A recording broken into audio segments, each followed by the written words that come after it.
Hey guys, welcome back to another video. Today we're going to be doing a video about a leopard gecko care guide. But before we get into it, make sure you smash that like button, hit the subscribe button, hit that notification bell, and let's get into the video. Okay guys, so if you want a leopard gecko, this is the video for you. I always encourage more research than what you're probably doing right now. I don't want you guys to just watch my video and assume that this is perfect research. Before we get started, as you guys can see, I'm here with my leopard gecko Noah.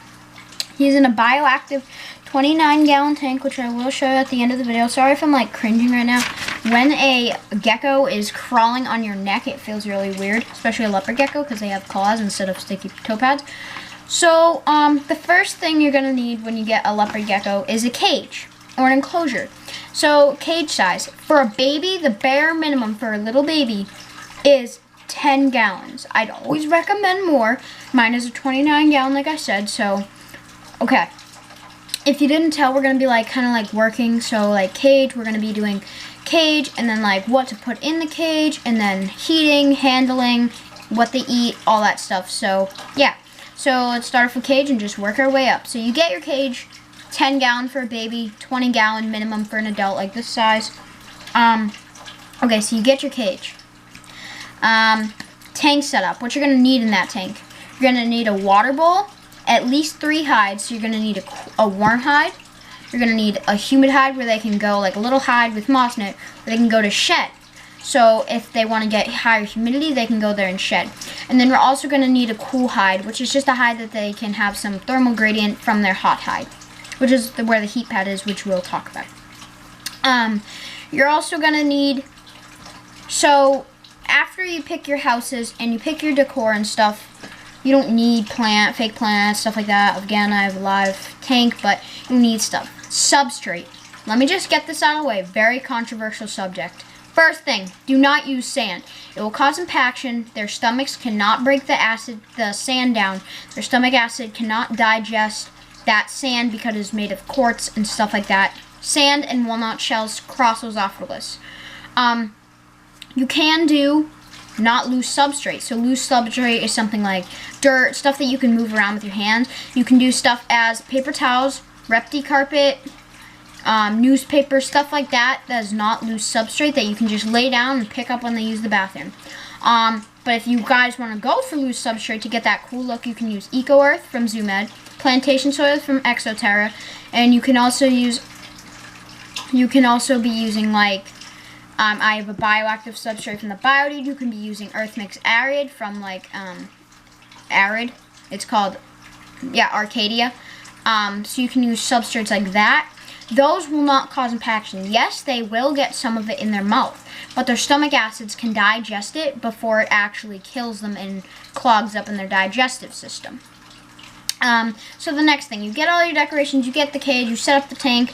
The thing you're going to need for heating. So as you guys know, these are cold-blooded animals. Not all reptiles need heating, as we'll talk about. We're going to be doing the crested gecko care guide back there soon. But so for heating, you'll need either a heat pad, which goes on the bottom of the cage, and you attach a thermostat, which I'll talk about, and that will go on the bottom and heat up through the bottom of the cage. I put it on the bottom of the glass, put these little feet to prop up the tank. I'll show you guys mine after. Or you can use a deep heat projector. A deep heat projector goes on the lid of your tank. It's definitely more expensive than a heat pad, and it does not produce any heat.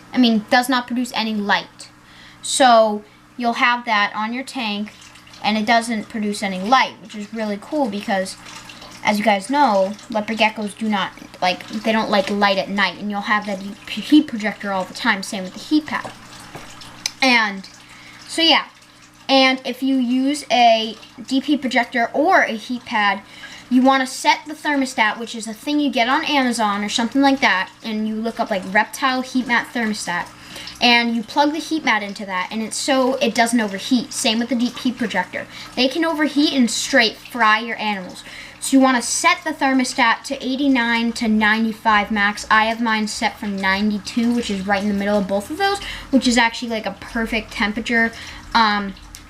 So yeah, so for lighting, as I said, you guys do not need a lighting. You just want like ambient light. So if you have like a window open that, make sure it's not direct, just so that they know when it's day and night cycle. As you guys know, I have a special plant light on my tank because it is bioactive, so it does have live plants and needs that light. And Noah doesn't mind. He just goes in his house and sleeps and wakes up, because these guys are crepuscular, as I will touch on, which means they are not fully nocturnal, so they're up at dusk and dawn.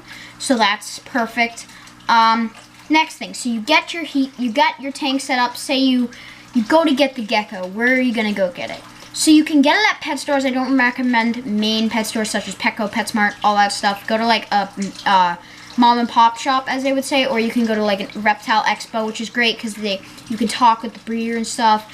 Or you can simply go to like Pet Supplies Plus, or you can look on Craigslist, Facebook Marketplace, and adopt. Always adopt, don't shop. Well, that doesn't work all the time, but I recommend you trying to adopt first. So the next thing, let's just assume you get the gecko, you're home, you've already had it for a couple days. Don't start handling it for another week. But leopard geckos, at least mine, all leopard geckos have their own personality, seem to love being handled. Again, this depends on each individual animal. As I've already said, they can be different. Don't like come in from like here and grab their tail, because they can drop their tails. They will regrow it. As you guys can see, Noah is really tame with handling. I hold him for 30 minutes a day, every day. But what you want to do when you're holding a leopard gecko, take your hand, and Noah just crawls in my hand, but you want to scoop it. I don't know if you guys can see, scoop it under his front leg and right between his back leg, and you just pick them up out of their tank. And it'll definitely take some getting used to, but you just pick them up with both hands for a big guy, one hand for a little guy, and just put them on your chest and let them take the heat and stuff like that. So yeah, let's say you got the handling, and you need to know what to get them for food. So these guys are actually insectivores, which is really a tiebreaker for most of them. That's why I will be doing like a comparison of leopard geckos, kind of like versus crested geckos, to see like which one is better for you guys.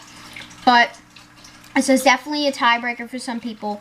They are insectivores, so they eat insects, only live insects. You can feed them freeze-dried, but you have to feed them live too, because freeze-dried has no nutritional value. That's like eating pizza and burgers every day, not eating real meat. So yeah.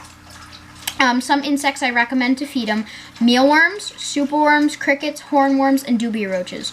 You definitely want to give them a varied diet. Like right now, during quarantine, Noah's only eating mealworms, but normally I give him hornworms, normally I give him crickets. I don't do roaches, dubia roaches. They're actually the healthiest, but my mom doesn't let me. So yeah. Also, another thing you're going to need to pick up supplements.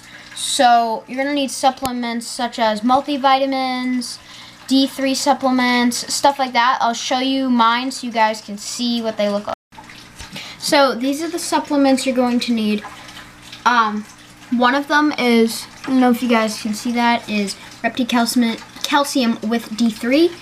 You're going to want to switch up diets and stuff. I might do a video on supplements, but for now, a really good video to check out is, the channel name is Leopard Gecko, and it's called Feeding Schedule and Supplements.